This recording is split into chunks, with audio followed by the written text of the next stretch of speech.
Hello and welcome back to the channel. Thank you for joining me on another of my wonderful interviews. As you can see, I'm again on location, which is wonderful. And today my guest is Christopher Sparks. Hello, Christopher. Hello, Richard. Thank you for allowing us to come and invade your house. Now, Oh, thank you for coming to invade my house. You are most welcome. Well, thank you very much. Yeah. So, looking in the light paper, which I have a copy here, there is this headline that says, "The Bible has never been translated properly in English." Now that seems, on the face of it, a very bold statement, but that's what you claim. And not only do you claim it, but you've actually translated a completely new version of the Bible. Yes. And we're going to talk a bit about that. So first of all, it's never been translated properly. Yeah. How do you, I mean, people, I suppose, will think of the King James Bible as being the official Bible that we've all been told is the correct. Yeah. Is that not so? No. The King James Bible is the benchmark because everybody thinks it's got this great majesty. And yes, there are some stylish passages and phrases in it. That's true, but that does not necessarily make it accurate and correct. I mean, if I can just begin by telling you, it's got the Old Testament books in the wrong order. Oh. It's got the Old Testament books in the wrong order. Yeah, this isn't my opinion. Right. Now, some things, you have to put them down, so it's just my opinion, a word that is better.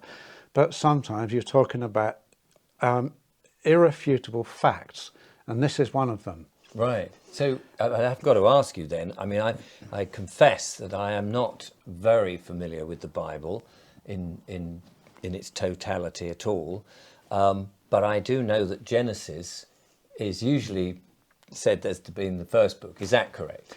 Yeah, Genesis is the first book. Oh, okay. Yeah, they've got the first 5 books and in the right order. Yeah. Fantastic. But, first, in Luke chapter 24, verse 44, Jesus spoke of the law, the prophets, and the Psalms. That's 3 divisions of the Old Testament Hebrew books. Right. Now, the law are the 5 books of Moses: Genesis, Exodus, Leviticus, Numbers, Deuteronomy. The prophets, that then goes from the early prophets and the later prophets, from Joshua to Malachi. Malachi is the last of the prophets, and then start the Psalms, like the Lord is my shepherd, Psalm 23, the books of the Psalms, but there are other books that come under the Psalms. It's a kind of generic term for a collection of books that begin with the Psalms that we know of and conclude with 2 Chronicles. Right. So that's where the Old Testament should end, 2 Chronicles. And in 2 Chronicles, you have King Hezekiah being taken away by Nebuchadnezzar of Babylon, having his eyes cut out and his sons killed in front of him, and then being taken off captive to Babylon. And then you have Matthew's Gospel, here comes the Messiah.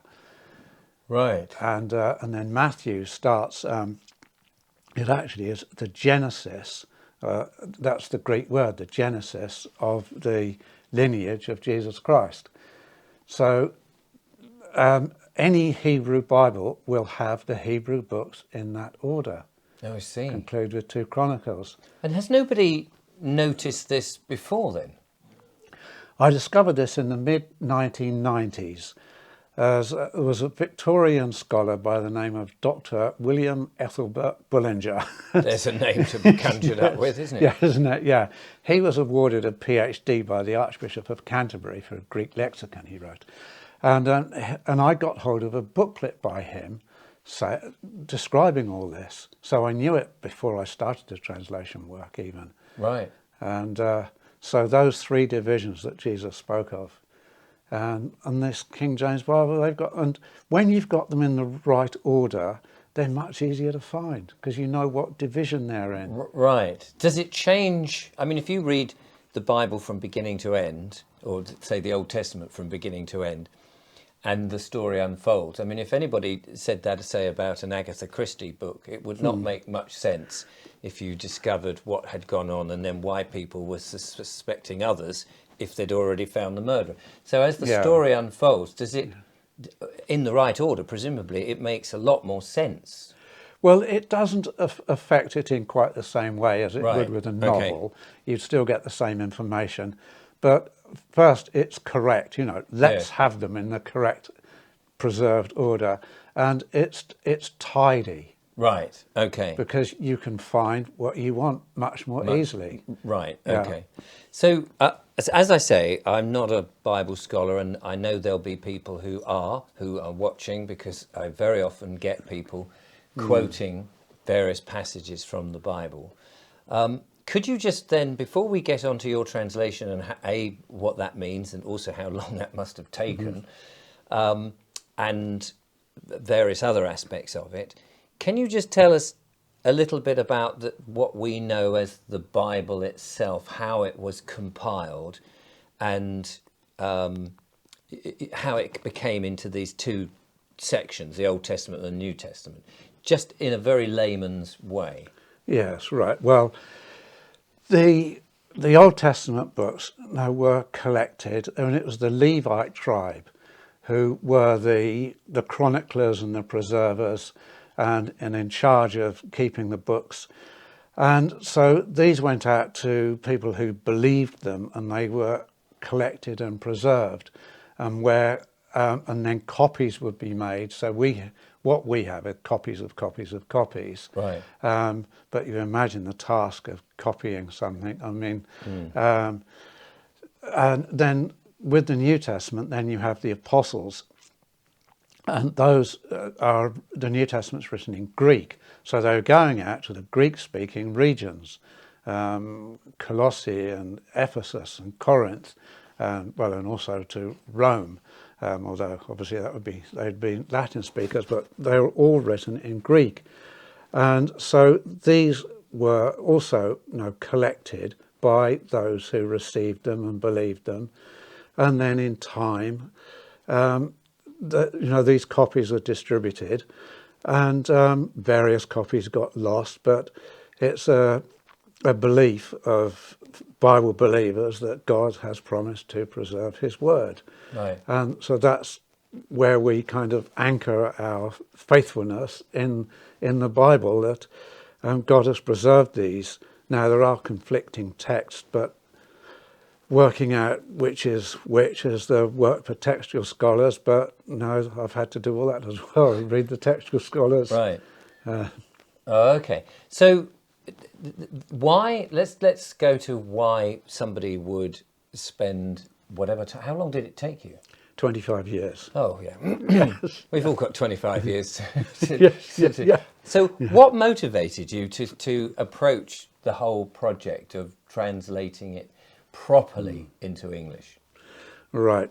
I suppose the first thing I'd say, Richard, is that you'll know from your Bold Explorer videos and your interviews and explorations that the institutions are corrupt. Right, absolutely. We're seeing corruption at every level in every institution.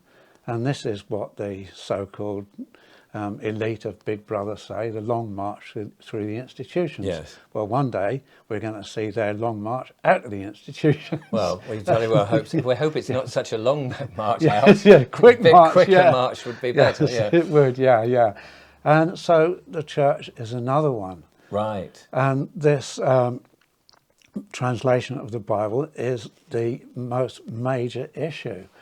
And so, well, I got into it in 1995, really, when I discovered this man, Dr. William Ethelbert Bullinger. And he published a King James Bible with margin notes and appendices, 197 appendices. Wow. And I read them all. I read all his margin notes. And I was starting to feel or destabilised about what I was reading. And then one day I was in a private library in Berwick-on-Tweed, sitting at a table.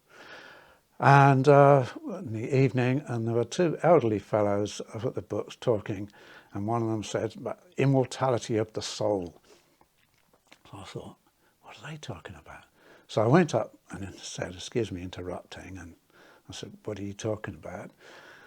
Immortality of the soul. And this fellow, tall, stiff-backed, rather austere man, reminded me of my granddad, said, well, it's not right, is it? And I said, why not? And this is a sort of a basic Christian belief that when you die, the soul travels somewhere. And he said, well, it says in the prophet Ezekiel, chapter 18, the soul that sinneth, it shall die. Quoting the old King James Bible. Right. And he's written a book about it, which he gave me. The soul that sinneth, it shall die. So the soul is subject to death. Wow. So I read his book while I was on holiday in Berwick-on-Tweed, and this just absolutely blew up my holiday, blew up my mind. Right. And so I spent most of the nights, half the nights reading, and so then on the choo-choo train coming home, I was thinking, well, if this soul is mortal, then hell can't be true. It doesn't add up, because where would this thing go? I mean, it's this. Oh, I see. So if you've sinned and the soul dies, Yeah, you can't go down to you're heaven. in the grave. Yeah. Yeah. So hell couldn't be there because it's not. It never. You know, it's one bloke sitting on his own going, "Where is everyone?" Yes. Yeah. That's it. Well, I mean, this point of this guy was that the soul just stands for the person. So the person who sins will die. Right. And so everybody is subject to death. We know this. Yes. And As in we a go in the death. grave. Right. Yeah. Yeah. And the Bible does not teach that you fly off to some other regions. This comes from ancient paganism. Right. And so I set about, then I started studying this hell thing, and I found out that this also is a false translation. But we get onto that. But I started writing a book about this soul, Man, Death and Immortality, I called it. And I got a contract for it. And then the publisher pulled out. Oh. Because it was too much. Oh, I see. Yeah, too strong. So to go back to that book that you read, the one that said that the soul dies. Did you believe that? Did that challenge your belief? 100. Yes, yeah. The Path to Immortality by Roland Wicks. It's in my bibliography. Right. Yeah, and yes, I believed it because he had the evidence. Right. And the fellow who he was with said, you just look up every occurrence of this word soul and you look at the different things it means. And because words don't always mean the same, even in English language. Right. And so in the Bible, words have different meanings. You've got to translate and understand according to context. So this path to immortality, it's irrefutable evidence. So I wrote this book, Man, Death and Immortality, which was much longer than Roland Wicks's book. And I looked at every passage that an opponent might want to come up with. Yes. And there I was discovering mistranslations. Ah. And so that sent you on another journey. yes, yeah. So by this time, I just knew that this whole thing is suspicious, really, that how it's all being translated. And it's not. So the translation errors, they're not errors, but deliberate. Some of them, I would have to say, are deliberate. Right. When I began the translation work in 1997, I was just astounded at what I was discovering. And so no one comes to this work as an expert. Even if you've got PhDs in all these biblical languages, you do not begin Bible translation as an expert. You begin as a beginner. Because it's the most difficult academic task that there is. Well, I can well believe that. Because there are so many themes overlapping, repeating, and some that you don't connect until you've got the right translation. Yes. But the one that the first I remember where I was absolutely astounded was after Jesus' raising of Lazarus, he was talking to Lazarus' sister Martha, and well, actually it was before he was raised, and she said, Jesus said he will rise. Martha said, I know he will rise in the last day. Now the King James then says, whosoever liveth and believeth in me shall never die. Well, I looked at the Greek of this. There's no Greek word for never. Is there not? It's just not there. Greek for never is oudepote, and it's just not there. And then, so not only did they shovel in or pitchfork in a word, but they omitted to translate 5 other words that are in there. I see. So you can't. This isn't just lazy copying from one or translation. This is like a deliberate changing of the meaning, but in a very subtle way. Right. What I think it is I believe this, therefore this must be what Jesus was saying. He must be backing up what I believe. Right. Yeah. Yeah. This must be how we should translate it. But it's not true, shall never die. Jesus himself died, and I bet Martha's dead. Yes. Yes. And so go hunting around southern Israel. I bet you won't find Martha. Not after all this time. No, no. So what Jesus actually said is, whoever is living and believing in me will most certainly not die throughout the eon. Now, you know the word eon means a long period of time. Yes. But in the Bible, it's used about over 600 times, and it's a word that stands for Jesus, the coming kingdom of God and of Jesus, the eon, the coming eon. Right. And that's what it stands for. So shall not, certainly not die throughout the eon. So when you're resurrected and then you put on immortality, you're given immortality by God, you're given an immortal body, then you'll never die. It's not shall never die, because Martha's dead. Yes. But it's a promise in the future. Right. But what about the soul part of it then? Because the people believe that, the physical body dies, but that the soul continues. Yeah. So it's not referring to that. Well, no, because, this is the general belief. Yeah. But that's not what it says. Right. And it says the soul that sinneth, it shall die. The soul is the person who's subject to death. And so then that John 11:26, that is, that passage. But then there are other passages where they've just fiddled it. And in the Apostle Paul's letter to the Philippians, he's meditating on, he's in jail. Is it better if I escape all this lot and carry on preaching Jesus? Or is it better if I'm martyred and then everyone will say, why did they kill that bloke Paul? Oh, he was preaching about some guy called Jesus. And then that will spread like wildfire. A guy killed talking about someone called Jesus. So he's wondering which is best. And then he comes to a decision. This is Philippians 1:23. He comes to a decision that I am pressed out of those two meditations. So therefore into a third, having a longing for the return, which is much better, meaning the return of Jesus. Right. So I'm pressed out of the two, out of, we get exit, out of.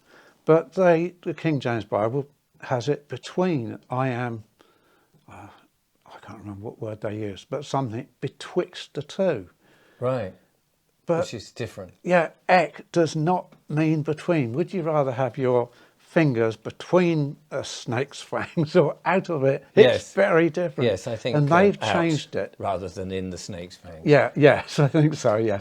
But I'll just finish off that. No, please. They've changed it to suggest that if Paul died, he'd go to heaven and be with Jesus. Right. They've fiddled it. They've changed it. So there is a definite narrative and a reason why they're changing it. Their philosophy is that they want people to be ever hopeful then.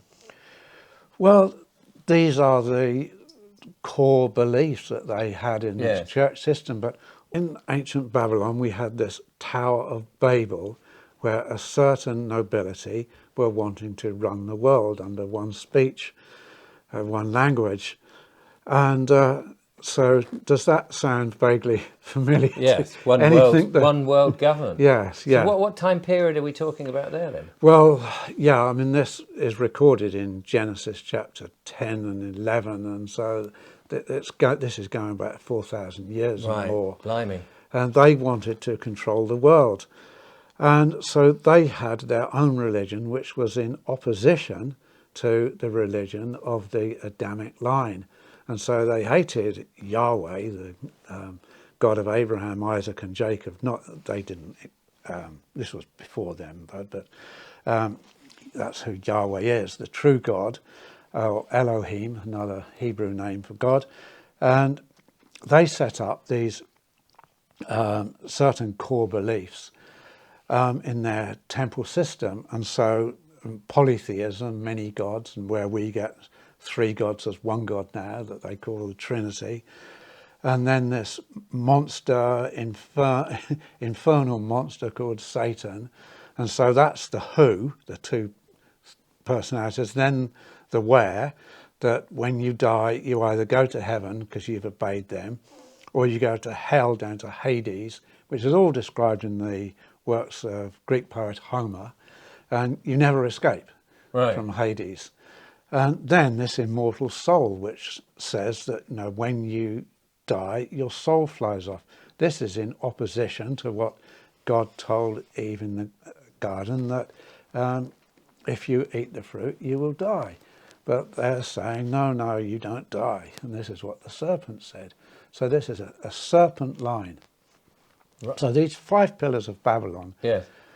were then, I mean, this is what I call them, this is my phrase. Yes. I intend to do a YouTube video about the 5 pillars of Babylon. Good man. Yes, yeah.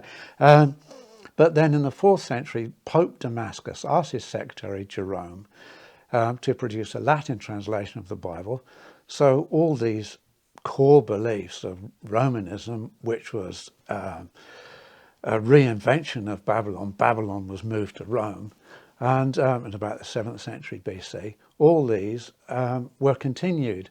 So it's in the Latin translation, which is popularly known as the Vulgate. The King James translators used the Vulgate, and they believed these 5 pillars of Babylon, and you can find all these things. So the dark shadow of the Tower of Babel, the Latin Vulgate, the King James Bible, some of which is gobbledygook. These are the dark shadows, Right. which are cast over the world in these Bible translations. So let's just broaden this out for a second, because there will be people who have their copy of the King James Bible. Mm-hmm.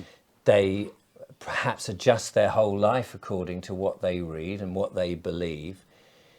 And they may well also be preaching that to others and try and get people to sort of understand it. But are you saying, in reality, that all of that is really just propaganda? Well, yes, yeah. Much of it has to be called propaganda because they have changed the text. Right. And I said at the beginning, some of my decisions, yeah, they are opinions, but some of them are irrefutable facts, like that Jesus conversation with Martha. Jesus did not tell Martha that you believing in him, you would never die. Right. And that's what the serpent said in Eden, you know, you won't die. So they make Jesus sound like the serpent in Eden. So yeah, it's... So what's your interpretation? I mean, you've obviously had to read the Bible many times and from lots of different sources. So in doing that, you must have a concept of what perhaps is the truth within it. Do you, I mean, first of all, do you believe in the Bible? Does it make sense to you? 100%, I'm a Bible believer, yes. Right. This happened to me in 1979. Yeah, I was living just a few doors away from a church, and every Sunday morning I'd probably have a thumping headache, a hangover, and I'd see these rather interesting looking people walking into this little independent church, and they did intrigue me. And I got friendly with one of them, and he was a brilliant musician. And so I got friends with this guy, and he asked me to join his band. And one day I just said, I'd like to come to your church tomorrow. Of course, he was desperate for this to happen. And Yeah. I got everything I wanted, everything I needed. I walked into that church not wanting to change anything in my life. I was managing the family book business, which was wonderful. I was playing Hampshire League cricket, Hampshire League squash. I was fit, had girlfriends, but I walked out of that church completely different man. Really? Couldn't wait to get a Bible, and I wanted to serve God, and I wanted to turn my whole life around. What happened then? Oh, the Spirit of God entered me. Right. God breathed into me, the Spirit of Christ. And I understood my sinfulness. I understood Christ's death on the cross, or I began to understand it, I should say. So has that influenced you to go to the Bible to translate it? Yes, yeah. Because then I spent 15 years reading it. And it's funny, the next year I was working on a boat in the south of France. And what was the name of the place? Villefranche. And the boat was being painted, and on our days off we were going on the beach, you know, all the beautiful French women and everything. Yeah. I'm sitting there reading the Bible. I had just got obsessed with it straight away. That is amazing, isn't it? And it's never stopped now. Right. So that was 43 years ago. Yes. I never stopped. It's so deep. But for 15 years I bumbled along with the popular, I call them committee-made Bibles. They're made by committee men, Right. who get paid for Yes. doing it. Yes. I don't get paid for doing this. I've done it for love. And but then in the 1990s, I began to discover other things. So about the Greek texts, now about the soul, about what was the other thing? About hell. And then this John 11:26 and other things I was looking at. It all got so much, and I knew it had got to be translated properly.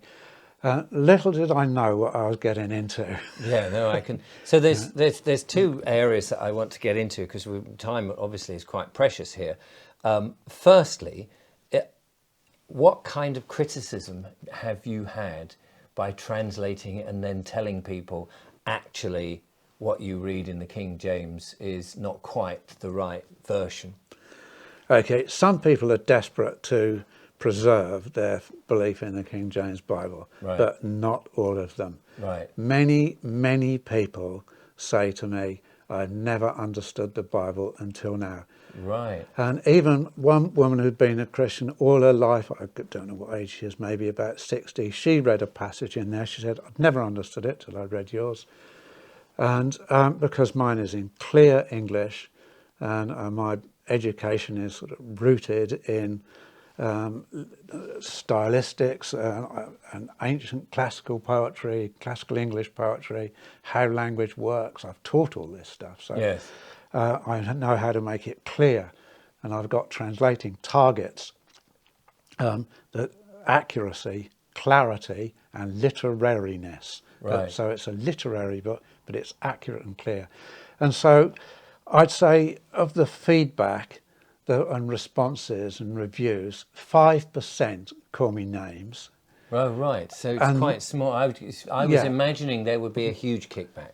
Well, remarkably, I would say 95% have been truly ecstatic, Right. honestly. And for a time, I was keeping them all on a hard drive. Yes. All these things people were saying, but it just got too many. I don't do it now.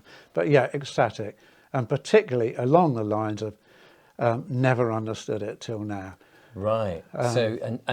So it's obviously a lot clearer now that you've put it in order, for one thing. Yeah. And you've understood the true meaning from the sources that you've got. Now, just before we were filming, the lovely Julia, who is sitting behind the camera, she said, did you go to the oldest sources? And then you made an interesting statement about that. Could you just repeat Right, that? yes. The oldest sources are not necessarily the best.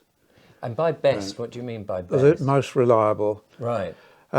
Because now you could have £2 coins in your hand, one 2022, one 2021. The oldest one isn't necessarily the genuine one. And so Oh, right. So some of the Yeah. oldest sources available to us Yeah, might not be they're not genuine. necessarily the most accurate, and that is the case. I've Right. seen one of them in the British Yes. Museum, and but so there are two schools: the Alexandrian school, which contained some of the earliest, although one of them scholars are now saying is a fraud. Right.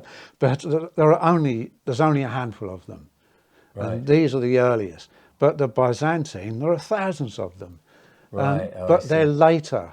Yes. But these contain the most reliable passages, and so in modern Bibles you'll get footnotes and it says the most reliable sources omit this passage, that kind of thing. But yeah, they're not the most reliable sources. And so the earlier sources, earlier texts have got lots of words and phrases missing because they were taken out deliberately. So that was the next thing I Yeah. wanted to ask you, because people say there are not only words and phrases taken out, but actual books that have been hidden and weren't part of the narrative, and so they've been taken out. And then other people have referred to them in more recent times. What's the truth Right. behind that, Right. as you Well, understand it? you'll know in the truth movement, Richard, there are a lot of different beliefs, Right. and you know we've got a few central agreements, but there are a lot we don't. But this thing about missing books in the Bible, it's an urban myth. Is it? Yeah.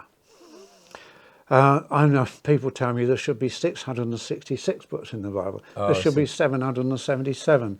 The Vatican is hiding books that should be in the Bible. So God promised to preserve his word. Is the Vatican more powerful than God that they've managed to hide things from God's people? Right. Absolutely not. There are not any missing books in the Bible. The books that we have in the Bible are the right ones and in right order. However, here's some controversy for you.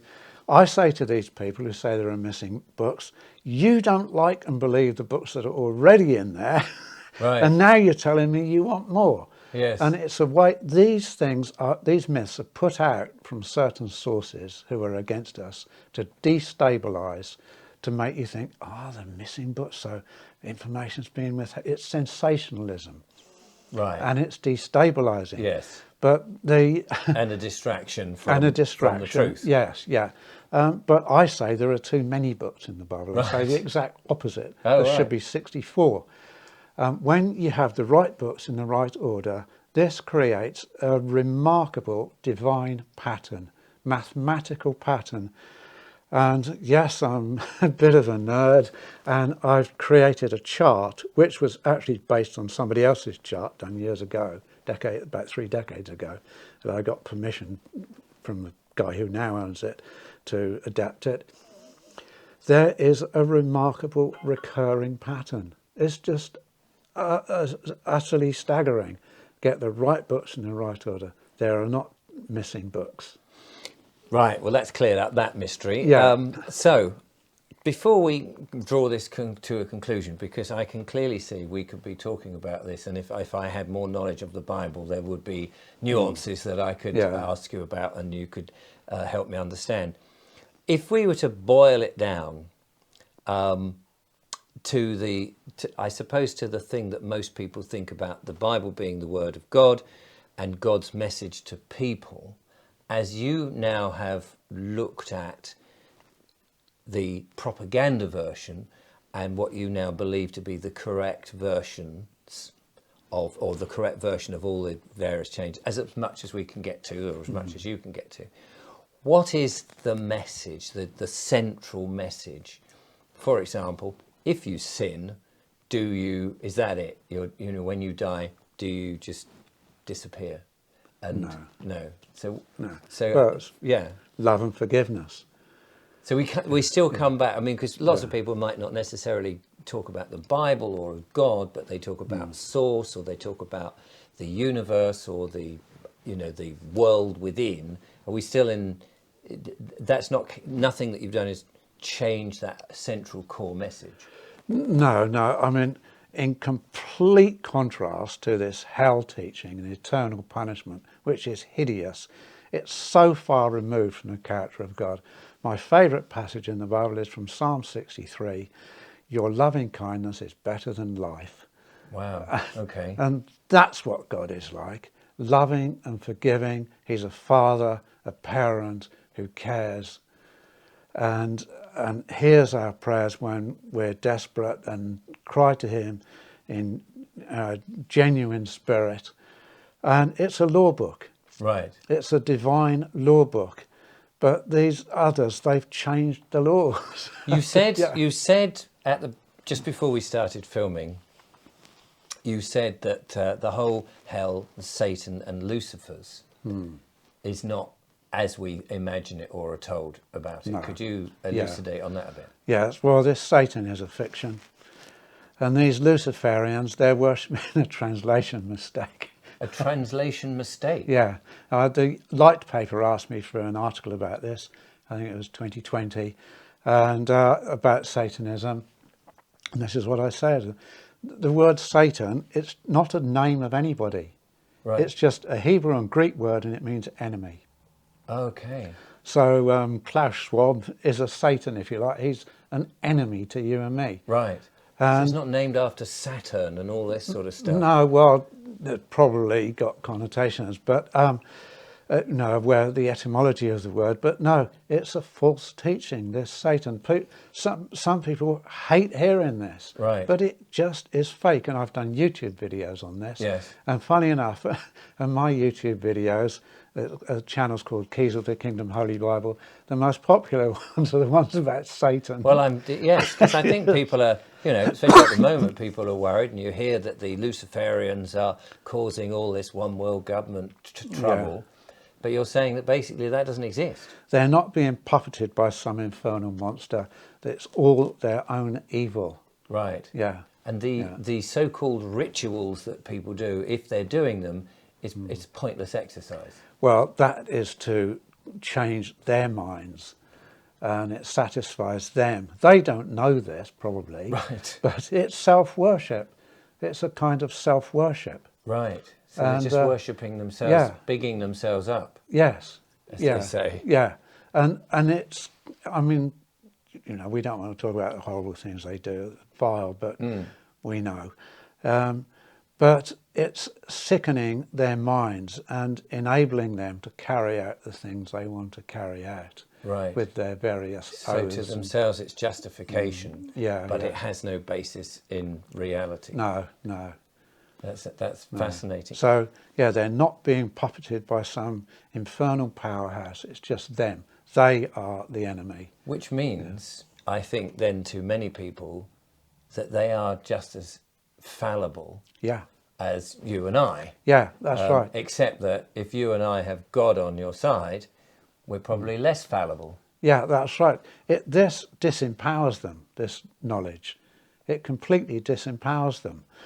And so we know that, in fact, we've got God on our side and they haven't. Right. And so it says in the Psalms repeatedly, God is my refuge, my high tower, my stronghold. So we flee to God, hide us in his secret places. And I published an article in the Light paper about this as well. The Bible's relevance to end times. And Revelation 18:23, genocide by pharmakia. What does Revelations tell us then? Are we at this point that everybody? I keep getting these emails from people saying this is the time, the Antichrist and all of this sort of stuff. Are we there? The Antichrist. There is not one person who's called the Antichrist who's going to arise. In the Apostle John's first letter, he says that many Antichrists have already gone out. Right. And an Antichrist is a people, and it's a people who deny that Christ has come in the flesh. That's what he says. Right. 1 John chapter 4. Okay. And so the word Antichrist does not occur in the book of Revelation. It's not in there. Oh, right. Everyone thinks it is, but it's not in there. Yeah, people keep telling me it's in the book, and these emails come in, and you go, oh, okay. And they'll point to people like Elon Musk and say, is he the Antichrist or some other prominent person? So what about this time that we're in, the Great Ascension and things like this that they talk about? Well, this is the beast system. And so we know that there's a system being manipulated by big brothers, Right. big brothers, not one big brother. Yes. And and it comes from a certain people who hate us. Right. Um, So that they say that this is the moment that it's going to happen. That's the postman? That wasn't the Antichrist either. But so looking to the future, is everything rosy? well, there's going to be tough times. In Jeremiah chapter 30, it talks about the time of Jacob's trouble. And these are the people of the house of Jacob, the 12 tribes of the house of Israel, go through a time of trouble. And yes, we are in that. And Jeremiah chapter 30 describes a man pretending to be pregnant. Does he? Yeah. Well, there you go. So this is what we've got now. And so teachers in schools now, they don't even know the difference between a man and a woman, some of them. That's how. It's very sad. Yeah. I know the difference between a man and a woman. I do, fortunately. Yes, Yeah. We are in very tough times, and so they have a number of programs in which they wish to oppress us, eliminate us, silence us, and genocide us. But God is a high tower and a refuge, and we come to God through Jesus Christ, and this is what I did in 1979. I discovered Jesus. Well, your book, which is here, is a big tome called The Keys to the Kingdom, Holy Bible. Yeah. It's available to buy. It's on my website, keysofthekingdombible.com. It's on Amazon. We're just about to upload a really smart ebook of it with all the... I'm working on this every day still. Right. Even though it's published, how can I make this better? Every day. And so all the enhancements and all the footnotes are going to be on this new ebook, which should be available, God willing, the end of this week. And I've just yesterday agreed a deal with an Indian publisher for a paperback version. Wow. Which will take him 3 or 4 weeks after I send him the files. He'll do it pretty quickly. And I've got another book, The Earth-Shaking Truth, which my publisher uploaded onto Amazon yesterday. So gosh, I've got all these things that... Well, we will put all the links that we can in the description. So I'm sure people will be absolutely fascinated to learn more, find out more, and hopefully buy the book and make out their own interpretation. It's been a very long process for you. It certainly has. And it sounds like there's no end to it. There's no end to it, Richard. I'm committed to this for my life. I've given my life over to this. The accuracy, clarity and literariness, those translating targets, and behind that I've got translating laws, which are all described in there. Yes. No one else has come up with translating laws. I can tell by the way they're done. Right. And I've got a song about this, which I've performed at various talks. I love giving the talks, so I'm available for talks. There you go. We'll go anywhere. Superb. Chris, thank you so much for inviting us to your house to understand a little bit about it. I hope the audience has got a lot out of this. We certainly have. And maybe we'll have to get you back to find out more. I would absolutely love that, Richard. It will be. I'm eager now to see what the comments are, because it will be interesting. You'll get some hostilities sticking up. Of course. We know that. We get that on all the time. But Chris, thank you so much. Thank you so much, Richard. It's been an absolute joy to have you here. And I will be back, of course, with more monologues and more wonderful interviews, some in the studio, some on location. But for the moment, from Chris and I, thank you for watching, and goodbye. Goodbye.